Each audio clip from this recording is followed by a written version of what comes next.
Hello everyone, आज के MPPSC special series का क्विज 12 हम स्टार्ट करते हैं।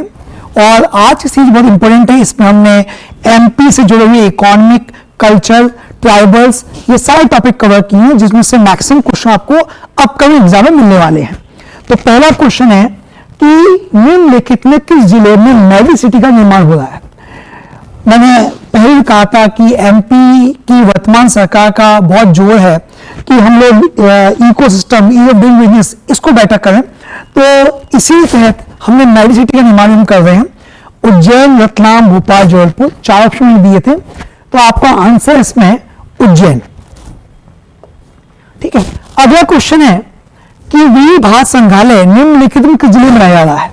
ठीक, तो मैंने पहले भी आपको बताया था कि नई सरकार का जोर है विरासत से विकास की तरफ, नारा भी हमारा यही है।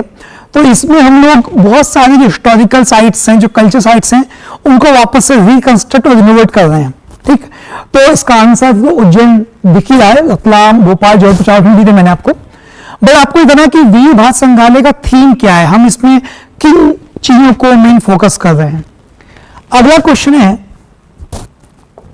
कि मध्य प्रदेश की कौन सी सांस्कृतिक परंपरा भारत की राष्ट्रीय अमूर्त सांस्कृतिक विरासत सूची में शामिल है।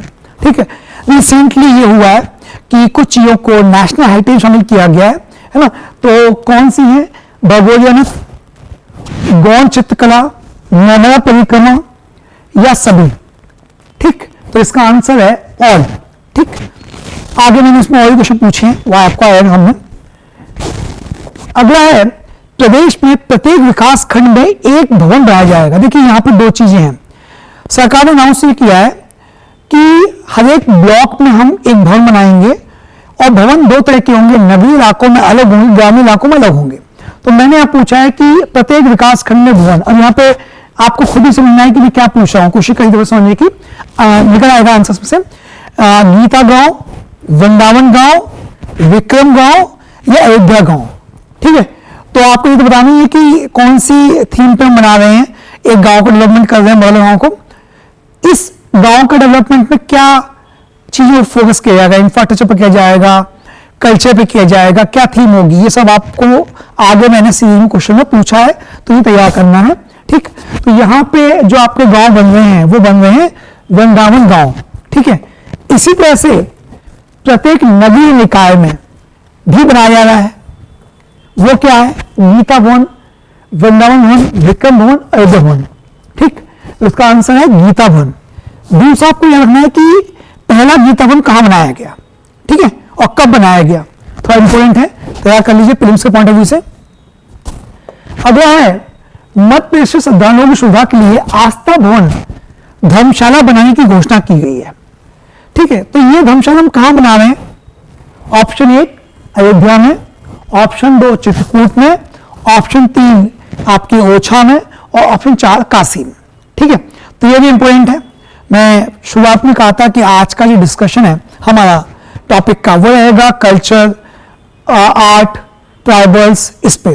ठीक है, तो यहां पे आप देखिए कि ये अयोध्या में अनाउंसमेंट किया गया है ना, और इंपॉर्टेंट भी है। आपको पता है कि रामायण को लेकर हम बहुत सारे इस बार काम कर रहे हैं। एक हमने राम गमन पथ बनाया है, उसका अनाउंसमेंट किया है, तो उसकी लंबाई कितनी है, कहां से कहां तक होगा, है ना। एक कृषि पथ भी हमने बनाया है, वो क्या है, तैयार कर लीजिए। ये सब इंपॉर्टेंट टॉपिक्स हैं जो आपको आर्ट एंड कल्चर मिलेंगे।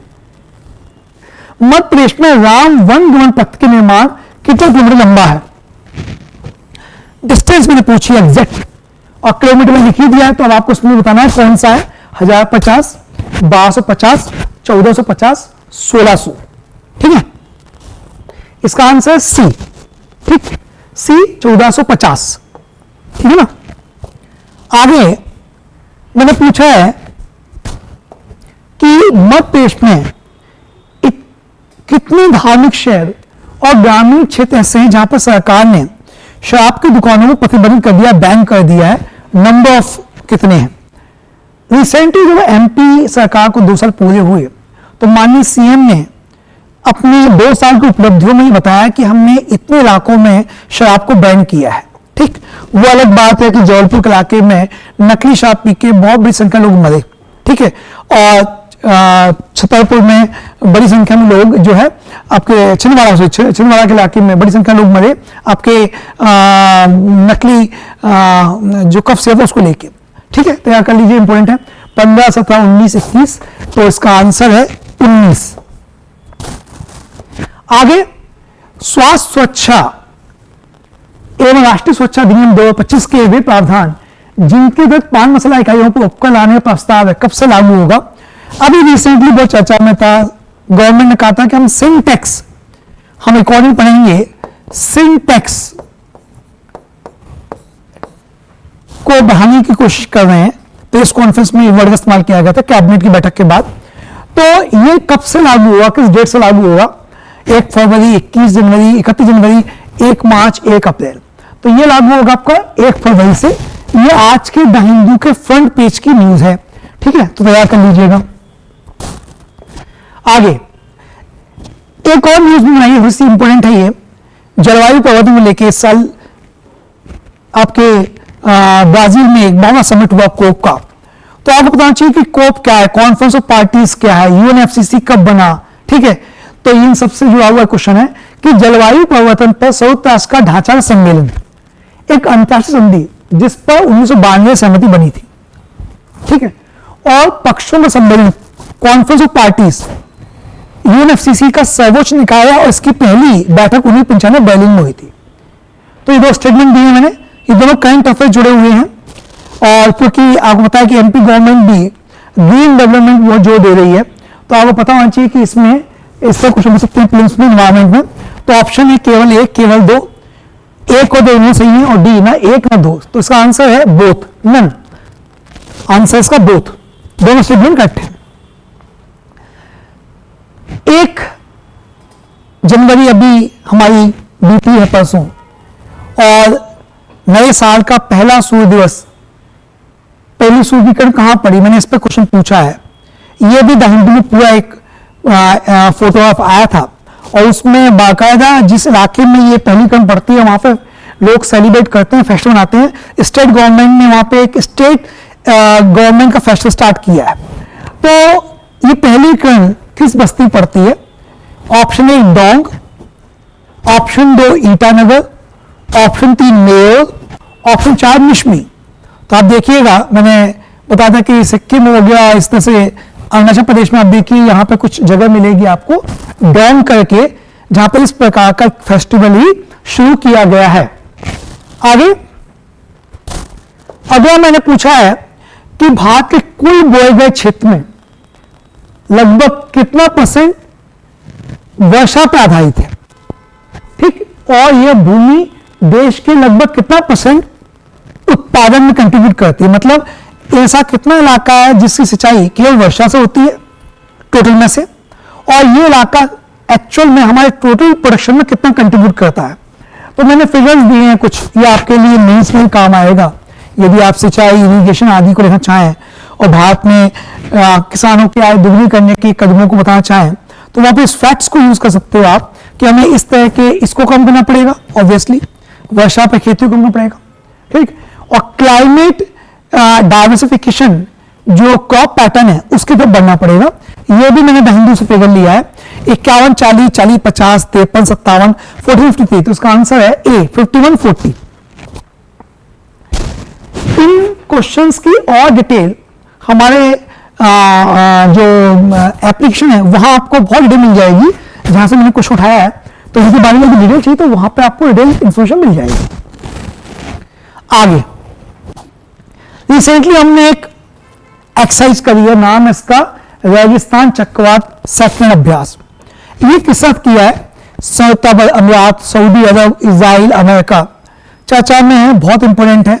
और स्पेशली आप देखेंगे जब से ऑपरेशन सिंदूर हुआ है, इस तरह की एक्सरसाइज बहुत इंपॉर्टेंट हो गई है। तो इसका आंसर है ए सऊदी अरब अमीरात, यूएई। भारत में हनी मातृ हवाई अड्डे के पुनर्निर्माण के लिए एक बड़ा जो डेवलपमेंट पैकेज है वो अनाउंस किया है। इसका पूरा विकास हम कर रहे हैं। तो ये बेसिकली एयरपोर्ट है कहां, मैंने इस क्वेश्चन में ये पूछा है। यूएई में है, मालदीव में है, बांग्लादेश में है, नेपाल में है। ठीक, तो इसका आंसर मालदीव, बहुत इंपॉर्टेंट है। मालदीव हमारा पड़ोसी देश है, तो ज्योग्राफी का लोकेशन देख लीजिएगा, मालदीव भारत के बीच में, ये हमारा लक्षद्वीप हो गया, उसका मालदीव हो गया, ठीक। फिर मालदीव को काट रही है रेखा जिसको हम बोलते हैं 0 डिग्री लाइन ऑफ इक्वेटर, जो कि इमेजिनरी लाइन है, तो वो कहां से पास होती है, ठीक है। मालदीव आइलैंड कंट्री है, टापू देश है, ठीक है। और जहां लक्षद्वीप इसके बीच में कौन सी देश नदी है, ये सब देख लीजिए, इंपोर्टेंट है, ठीक है। अगला क्वेश्चन है कि राष्ट्रीय अंतरिक्ष दिवस कब मनाया जाता है, नेशनल स्पेस डे हम कब बनाते हैं। स्पेस में लगातार हमारी उपलब्धियां बढ़ती जा रही हैं। कल के द हिंदू में 2-3 एडिटोरियल थे इसको लेके, तो मैंने कुछ क्वेश्चन उठा लिए कि चलो ये पूछ लेते हैं राष्ट्रीय अंतरिक्ष दिवस को मनाते हैं 23 अगस्त, 3 सितंबर, 17 नवंबर, 23 जनवरी। तो इसका आंसर है 23 अगस्त। अब ये बताना है कि 23 अगस्त ही क्यों, ठीक, क्यों मनाते हैं इस दिन लोग, क्या कारण है। फिर एमपी का कुल भौगोलिक क्षेत्रफल कितना है, इस पर मैंने क्वेश्चन पूछा है, ठीक है। तो यहाँ पे मैंने यूनिट दे रखी है 280 lakh hectare, 308 lakh hectare, 380 lakh hectare, 412 lakh hectare. तो टोटल जो एमपी का एरिया है, ज्योग्राफी का एरिया स्टेट का, वो आपको बताना है, ठीक है। तो इसका आंसर हो गया 308 लाख हेक्टेयर। नेक्स्ट है चौथा विश्व रामायण सम्मेलन कहां आयोजित किया गया। ये न्यूज आज ही के न्यूज़पेपर में है, आज ही के न्यूज़पेपर में न्यूज है, मैंने आज मॉर्निंग की न्यूज पे बनाई है, जबलपुर, भोपाल, उज्जैन, सियोल। तो इसका आंसर है जबलपुर। और मैंने एक फैक्ट भी दिया कि चौथा है ये, ठीक है। 4th वर्ल्ड रामायण कॉन्फ्रेंस कहां आयोजित की गई है, तैयार कर लीजिए, इंपोर्टेंट है। अगला है गलशन माला निम्नलिखित में किस जनजाति संबंधित है। बीते कुछ समय से वर्तमान गवर्नमेंट का बहुत ज्यादा जोर है कि हम अपने आदिवासी समुदाय के विकास और समृद्धि को बढ़ावा दें। सरकार बहुत सारे कार्यक्रम चला रही है, स्किल सेल में चला रही है। कल हमने डिस्कस किया था पेसा कानून, मैंने कहा था पेसा के इंप्लीमेंटेशन में बहुत जोर दे रहे हैं, है ना। और भी हम बहुत सारे कदम उठा रहे हैं, उससे तैयार करिए आप। हम उनके रोजगार, आर्थिक समृद्धि के लिए क्या कार्य कर रहे हैं, स्वास्थ्य जुड़ी हमारी कौन कौन सी नीतियां हैं, उनके पॉलिटिकल पार्टिसिपेशन में क्या कदम उठाए हैं, उनके वुमेन एम्पावरमेंट में क्या कदम उठाए हैं, जंगल जमीन को लेकर हमारी क्या पॉलिसी है, ठीक है। और मैंने कल कहा भी था कि अभी विश्व पेशा दिवस ही बनाया गया, ठीक है, पेशा राष्ट्रीय पेशा दिवस, ये कहाँ मनाया गया, कल मैंने पूछा था, तो वाईजैक, ठीक है। इसी प्रकार से बहुत सारी चीजें हैं, तो पूरा तैयार कर लीजिए, ये इंपॉर्टेंट टॉपिक है आपके लिए। गलशन वाला मैंने इसलिए पूछा कि रिसेंटली एक कार्यक्रम दौरान सीएम ने ये कहा कि हमने कई सारे जो हमारे आर्य समुदाय के विशेषताएं हैं उनको ज्योग्राफिकल इंडिकेटर आदि के लिए प्रयास कर रहे हैं, कुछ आ गए हैं, कुछ के लिए हम और प्रयास कर रहे हैं। तो गलशन वाला किस टाइप से जुड़ा हुआ है, भील, गौंड, कोलकू, सहरिया। तो इसका आंसर है आपका ए, भील। फिर इसी जुड़ा हुआ कौन सा समुदाय नृत्य को सोलो या नास कहता है, ठीक है। तो भील, गौंड, कोलकू, सहरिया ऑप्शन मैंने वही रखे हैं, फैक्ट्स कुछ नया पूछ लिया है, तो इसमें आंसर वापस आपका आ गया भील, लोग इसको नास कहते हैं। बाना चिकारा निम्नलिखित में किस जनजाति समूह का वाद्य यंत्र है। तो एक फैक्ट मैंने समझा दिया कि बाना चिकारा वाद्य यंत्र है। अब दूसरा मैंने फैक्ट यहां पूछ लिया कि किसका है, भील, गौंड, कोलकू, सहारिया। तो इसका है गौंड आंसर। फिर यहां मैंने बहुत डिटेल दिया है आपको ताकि आपका प्रीलिम्स के साथ साथ मेंस का टॉपिक तैयार हो जाए।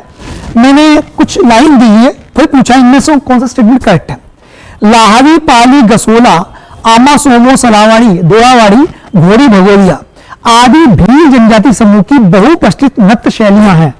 तो फर्स्ट ऑफ ऑल आपको बताना चाहिए कि क्या ये सारे डांस आर्ट हैं भील कम्युनिटी के या नहीं है। फर्स्ट फैक्ट तो ये आपको बताना चाहिए। दूसरा, भील नृत्य के साथ पाए बड़ा ढोल, ताश, थाली, घंटी, डाक, फेकरिया, पावली आदि वाद्यों का प्रयोग करते हैं।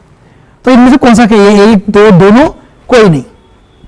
तो इसमें दोनों स्टेटमेंट करेक्ट है। इसमें मैंने आपको 3 मार्क के अकॉर्डिंगली फैक्ट्स दे दिए हैं।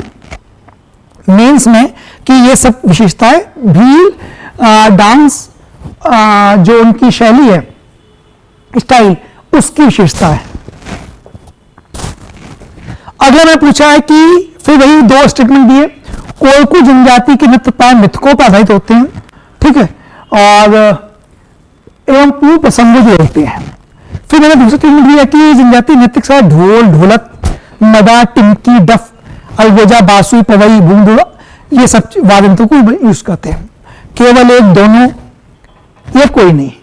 तो यहां भी मैंने आपको एक फैक्ट दिया है, लगभग 50 वर्ड्स के अकॉर्डिंग भी आप इसको समराइज करते हैं। कोई पूछता है कि कोलकू डांस स्टाइल की मुख्य विशेषता बताइए या भील डांस स्टाइल की मुख्य विशेषता बताइए मेंस के लिए, तो वो टॉपिक भी आपका असाइनमेंट टेंस से तैयार हो जा रहा है। दोनों स्टेटमेंट करेक्ट है। फिर मैंने एक और क्वेश्चन में पूछा है कि बेगा माटी मादल और नगाड़े के साथ कर्मा, झड़पट, ढोल के साथ दशोरा नृत्य करते हैं, ठीक है, तो बेगा के बारे में। फिर विवाह के अवसर पर ये बिलमा नृत्य करते हैं, यहाँ भी वही ऑप्शन है, ठीक। पर्पस वही है कि आपको इन क्वेश्चन के माध्यम से प्रीलिम साथ साथ मेंस के लिए भी नॉलेज से एम्पावर्ड करना पर्पस यही है। सी, भदमा और शैतम किस ट्राइबल समूह के लोकप्रिय डांस हैं?